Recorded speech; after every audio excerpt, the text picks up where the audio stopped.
আসসালামু আলাইকুম প্রিয় দর্শক, আজ থেকে যে কিছুদিন আগে আমার ঘরটা বানানোর জন্য মিস্ত্রি ডেকেছিলাম। আজকে সেই ঘরটা দেখতে পাচ্ছেন, অলরেডি নিচের কাম সব কিছু ক্লিয়ার হয়েছে, শুধু উপরে টিন লাগানো কামটা বাকি আছে। তবে আমি 2-1 দিনের ভিতরে টিন লাগিয়ে নেবো ইনশাআল্লাহ। তবে আর একটা কথা, আপনারা যে আমাদের বোর্ডিংয়ের মালগুলো দেখতে পাচ্ছেন, অলরেডি এই মালগুলো অনেক বড় হয়েছে। তবে আমরা এই মালগুলো খামারে তুলবো ইনশাআল্লাহ। তো আজকে আমি এবং আমার বন্ধু সবাই এসেছি যে মালগুলো উঠানোর জন্য। আপনারা যে দেখতে পাচ্ছেন এই দুটো খাঁচা, আপনারা দেখুন যে খাঁচা দুটো দেখতে পাচ্ছেন, এই খাঁচায় করে আমরা আমাদের খামারের মালগুলো উঠাবো। তবে এখন আমার মূলত কাম হলো যে বাচ্চাগুলো আমরা নিজে হাতে ধরে খাঁচায় নিয়ে আমাদের খামারে উঠাবো। তো আপনারা দেখতে পাচ্ছেন বাচ্চাগুলো লোকাল বাচ্চা হওয়ার কারণে অনেক লাফালাফি ঝাঁঝাঝাঁঝি করতেছে। তবে আমরা ইনশাল্লাহ বাচ্চাগুলো ধরতে পারতেছি খুব সুন্দরভাবে। তো খুব সুন্দরভাবে বাচ্চাগুলো ধরে নিয়ে যা আমার খামারে উঠাবো। আপনারা দেখুন, আমাদের সঙ্গে থাকুন, আমাদের পাশে থাকুন। তবে আমাদের চ্যানেলে যদি নতুন হয়ে থাকে, আমার এই চ্যানেলটা সাবস্ক্রাইব করে পাশে থাকবেন বন্ধুরা। তবে আর একটা কথা, আপনারা যারা নতুন খামার করবেন, সব কিছু ভাবে চিন্তি করবেন। এই ডিসেম্বর মাস, জানুয়ারি মাস, ফেব্রুয়ারি, এই 3টা মাসে আপনারা খামারে কোনো বাচ্চা তোলার চিন্তা ভাবনা করবেন না। কারণ এই 3টা মাস অনেক খারাপ মাস বলে, যে নাকি চড়াই হাঁস এখন যারা পুষছেন তারাই জানে যে এই 3টা মাসে বেমার আসে। তবে আমরা ইনশাল্লাহ, আমাদের হাঁসচড়ে কোনো বেমার হয়নি এখনও, ইনশাল্লাহ যেন হবে না। তো আপনারা দেখতে পাচ্ছেন আমাদের অলরেডি একটা খাঁচা রেডি হয়েছে। তবে আরেকটা খাঁচা আমরা এখানে মাল তুলবো। এখানে 200 মাল আছে, 200 মাল আছে। এই 200 মাল অনেক বড় হয়েছে। তবে 200 মাল আমরা খামারে উঠাবো।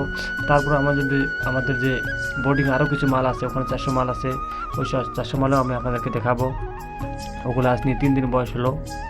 তো আপনারা দেখতে পাচ্ছেন যে আমাদের এই মালগুলা অলরেডি উঠানো হলো।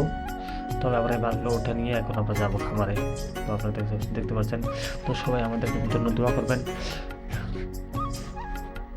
এখন আপনারা দেখতে পাচ্ছেন যে আমার আঙ্কেল যে খাঁচাটা নিয়ে যাচ্ছে নিচে রেখে এখন ঘরে আসবে। আসি আমরা ইনশাল্লাহ সবাই একসাথে আমরা যাবো খামারে। তো আর একটা কথা, এই পৃথিবীর মধ্যে যেটাই কাম করেন ওটাই নাকি কষ্ট কাম। তো আপনারা কি করবেন সেটা আপনাদের ইচ্ছে। তো অলরেডি দেখতে পাচ্ছেন যে আমাদের এই খামারটা অলরেডি ক্লিয়ার হয়ে গেল। তো এখন আমরা বাচ্চাগুলো নিজে বাইরে দেখে এসে এবং আমাদের খামারটা আমরা একটু সাফা করবো। সাফা করে একদম ধুয়ে একদম ক্লিন করে রেখে দেবো, কারণ পরবর্তী আরও অনেক মাল আসবে। তো আপনারা এখন দেখতে পাচ্ছেন যে আমাদের খামারটা আমরা এখন পরিষ্কার করতেছি। পরিষ্কার করার পরে আমরা জল দিয়ে খামারটা একদম ধুয়ে একদম চিকচিক রাখবো। কারণ বাচ্চা যারা পালেন তারা অবশ্যই জানেন যে খামার আমাদেরকে সবসময় চিকচিকে রাখতে হয়, নাহলে বেমারে আক্রমণ হয়। তো আপনারা দেখতে পাচ্ছেন অলরেডি আমাদের খামারটা আমরা নিজে হাতে ধুচ্ছি। ধুয়ে এখন আমাদের খামারটা আমরা ভালো সরব লেগে দিয়ে আমরা এখান থেকে চলে যাবো ইনশাআল্লাহ। তো আপনারা দেখতে পাচ্ছেন অলরেডি আমাদের খামারটা অলরেডি ধোয়া হয়ে গেল। তবে এখন আমরা রওনা নেব। সবাই আমাদের জন্য দোয়া করবেন। তো আপনারা এখন দেখতে পাচ্ছেন যে আমার আঙ্কেল যে আমাদের দানা দেওয়া বস্তুগুলো যে আছে এগুলো সব নিজে হাতে নিয়েছেন।